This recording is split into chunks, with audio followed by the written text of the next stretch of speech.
What? Is someone getting fired at Canon? That is wild.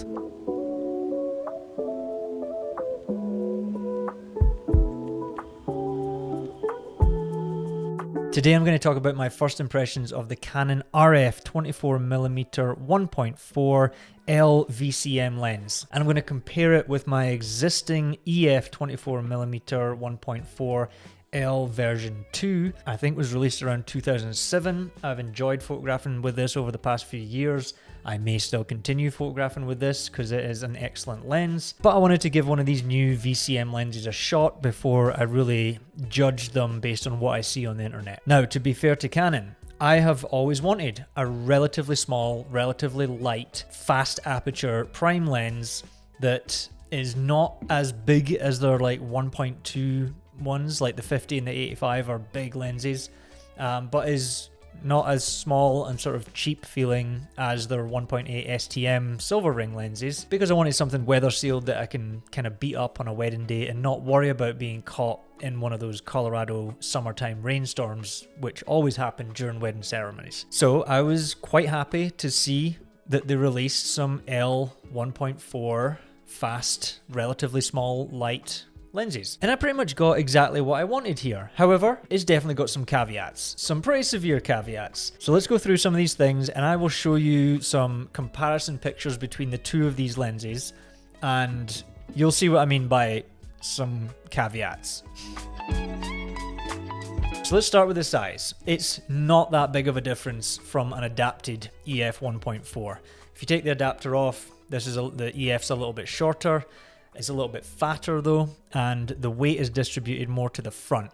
So when you're holding it on a camera body, the front heaviness gives you kind of a cantilever effect, so it feels heavier.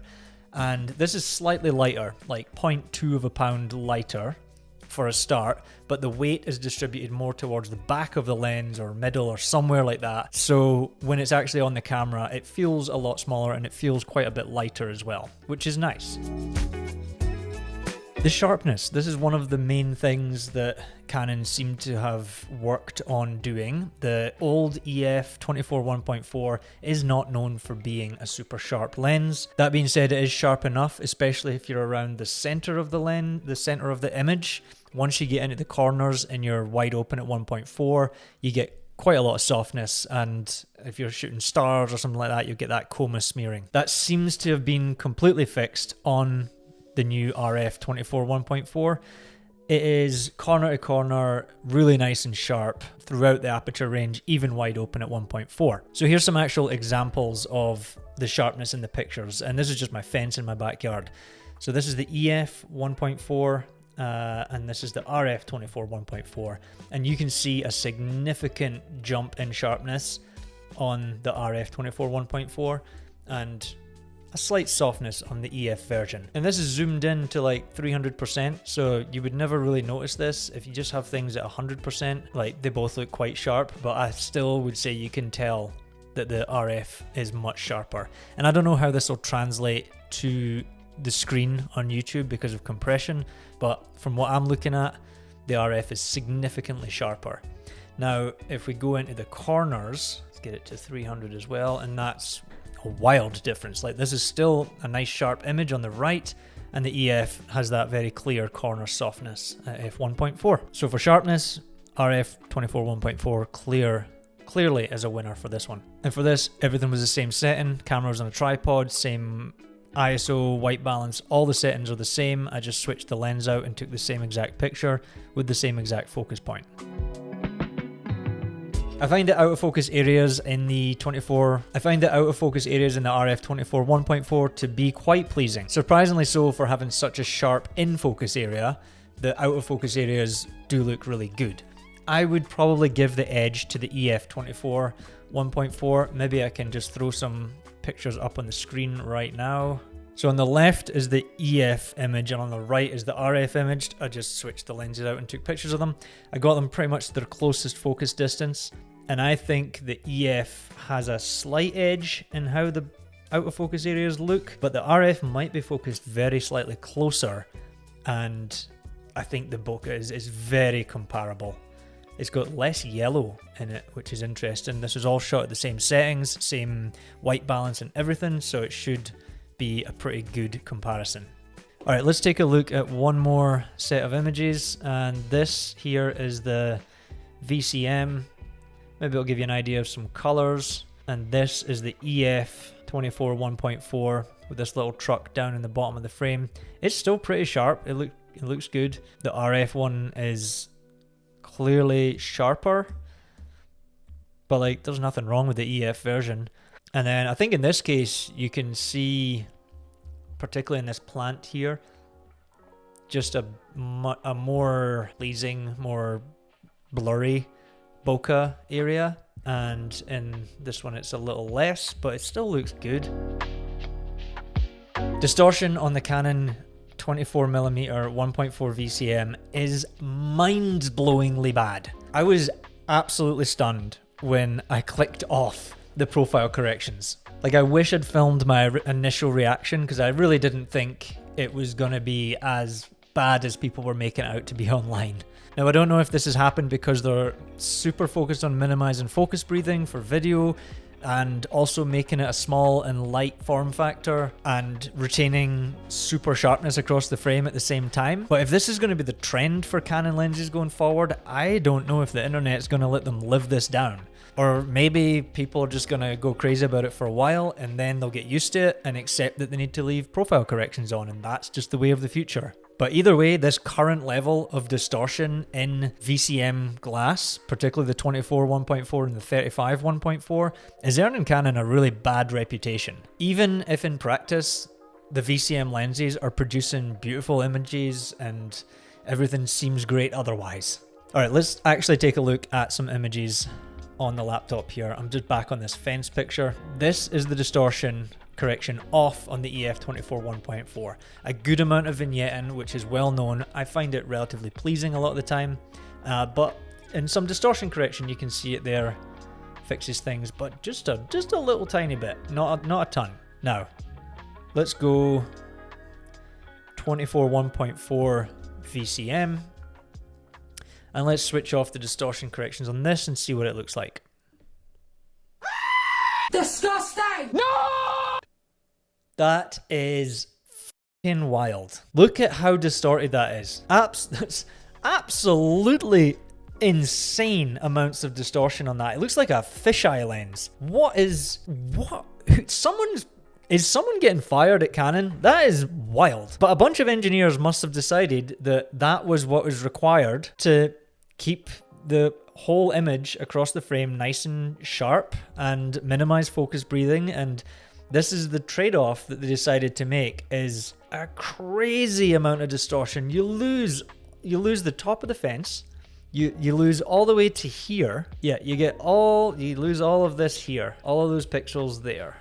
And same on the other side, like it's cropping to this one. So you're losing a significant amount. I'm gonna find out how many megapixels I'm losing on this 20 megapixel R6 file. That's banana. That's absolutely wild. I cannot get past. I'm struggling to get past that. I'm gonna have to cut a bunch of my like flabbergastedness out of this video. That's so crazy. But then with corrections on, otherwise, looking across the frame, it looks great. Like, great image quality otherwise. Alright, the RF 24mm f1.4 has a little bit of flare when you're shooting directly at the sun, but it's not that bad. It seems to be quite well controlled, and it's definitely controlled more so than it is on the EF version. Neither of these look particularly ugly when flaring, and I think they could each be used to artistic effect. And we could take a look at some other pictures for that again. Still with corrections on so that the thing looks normal. Pretty nice flare, I think. Backlit flare at 1.4 on the RF. You do get this purple thing, but that's kind of common, and you get that on the EF as well. So there's a little bit to the side. If I went much further than that, like if I took the sun out of the frame, the flaring went away completely. A little bit of flare there. Okay, there's it stopped down to f16, which is as far as it would go. And you've got like a ton of blades on that Sunstar. Yeah, I don't mind it. I kind of like the Sunstars. They look okay. Now this is the EF version at f16. 8-bladed Sunstars, I think it looks better. A little bit more at f16. I kind of like these, like, you get these interesting, like, ring flares on the EF version. this would all be like stuff that companies want to correct for, but that over time people are like, oh, I really like the flare on this lens. When I realized that I could stop this lens down way further to f22, has this kind of wild flare as well, has this cool red orb here. I kind of like the flaring on this. I would very rarely shoot at f22, but if I was going to do it, I'd be doing it to shoot into the sun like this. There's another example, just a little bit brighter. So it's kind of a like creative choice to do that. This was the side shot where the flaring was still coming in, even though the sun was just out of the frame over here. So yeah, not really any particular opinion one way or the other on the flare. I don't mind the flare on either of them. The EF's maybe a little bit more interesting. Alright, the autofocus. This lens was just released, so it's expected to have better autofocus than the old version would.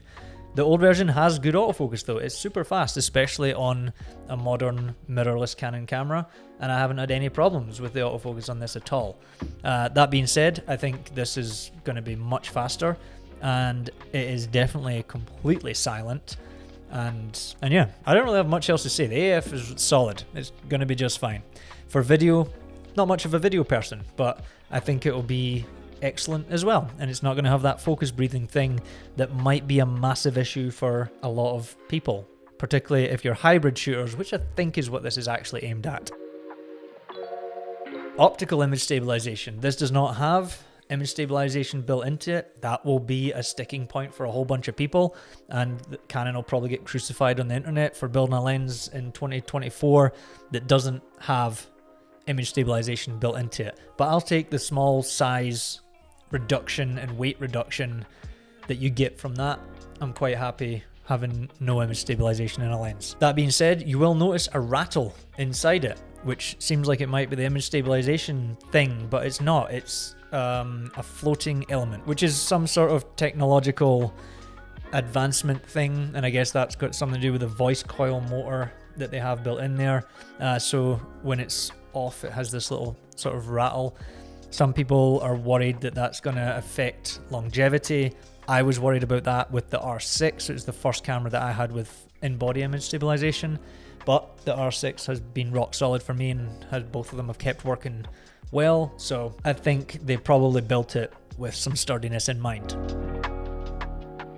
Materials. Alright, so it's kind of a rough plastic. It feels cheaper and less like, well, it's not metal, so it feels much cheaper than the old version, but it still feels like a solidly built lens, and I kind of trust Canon's L series build quality because I've been shooting with them for a long time. It has that rubberized ring that most RF glass tends to have. It feels about the same as the rest of them. I would say it's a little stiffer.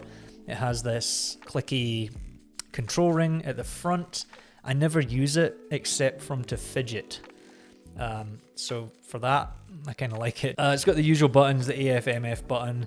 It's got this little customizable button on the side here. It's the only lens I've ever had that's had this button on the side. I don't know what I would map it to, play around with that, but it's in a pretty good spot. Like, my thumb naturally sits there. And then the other button is to unlock the aperture blade. So if you're a video person, it has this manual aperture, which is smooth, and that might be great for video people, I think. And then you have to like press that again to lock it back. I think if you're in photo mode and you want to use that aperture thing, I think the newer cameras like the R5 Mark II, R1, and then maybe ongoing newer cameras will be the only ones that have that option.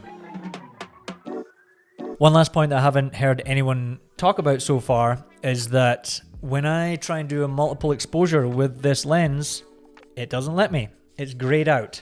So I think, and I like to do multiple exposures from time to time, so I think that's kind of I'm pissed off at that. To be fair, I usually do them with the 51.2, but to have the option taken away entirely is annoying. So as we film right now, I'm going to try and do... So let's try and actually do a multiple exposure, but I'm going to just try the first picture with the RF 24 VCM, and then I'll switch to another lens and see if it'll let me finish the multiple exposure. Unselectable image. Unbelievable. So if I take a picture with the 24 1.4 RF VCM and change lenses, it will not let me do a double exposure of that image. It says it's unselectable. Usually you can change lenses, you can do whatever, and it has taken that function away, and that's a function that I really like. I mean, admittedly, I mostly use the 50 for multiple exposures, but that's just a dick move. Like, it's probably something to do with the severe amount of distortion correction that they have built into it.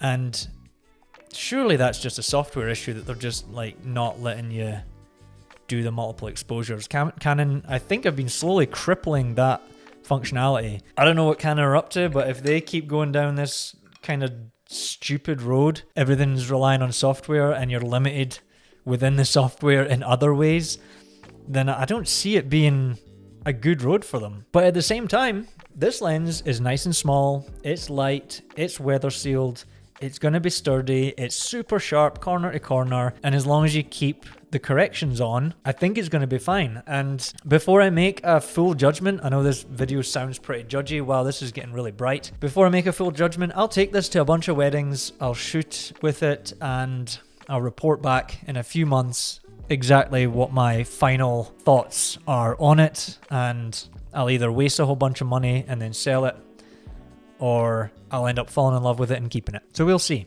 Alright, with that, I think that is about it. Thank you very much for watching. Let me know in the comments what you thought of this. I think this lens is going to be highly contentious, and the VCM line might end up being really disliked because of these strange optical flaws that have been put in there in the name of a hybrid lens. But if you are actually a hybrid shooter and these lenses are fantastic for you, please let me know, and I'd like to hear some other perspective, because I'm just a photographer and I do YouTube videos, so my videos are not particularly polished. Alright, so that's it for this one. Thank you very much for watching, and yeah, I'll catch you in the next one. Cheers.